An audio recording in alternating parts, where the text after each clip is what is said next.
અમદાવાદમાં બહુ મોટું પ્લેન ક્રેશ થયું.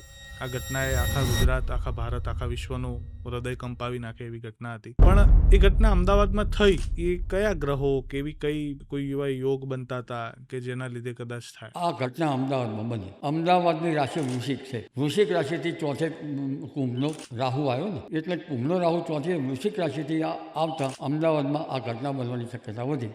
હવે આ વસ્તુ કેટલી સાચી ખોટી ખબર નહીં, પણ એક અફવાના તौर ઉપર પણ વાત કરીએ તો એક જ્યાં પ્લેન ક્રેશની ઘટના બની, જે જગ્યા ઉપર પ્લેન ક્રેશ થયું કે ત્યાંથી રડવાના અને આક્રંદના અવાજો સંભળાય છે. એટલા મોટા સમુદાયનું જ્યારે મૃત્યુ થાય ત્યારે એ આવી જે ઘટનામાં અકાળ મૃત્યુ જેને આપણે કહી શકીએ, તે ઘટનામાંથી કોઈ એવી એ જગ્યા ઉપર કઈ એવી નેગેટિવ એનર્જી હવે હશે ખરી? તમને શું લાગે?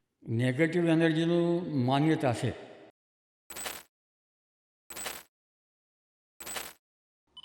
તો આના અવાજોનું સંશોધન રિસર્ચ કરવું જોઈએ.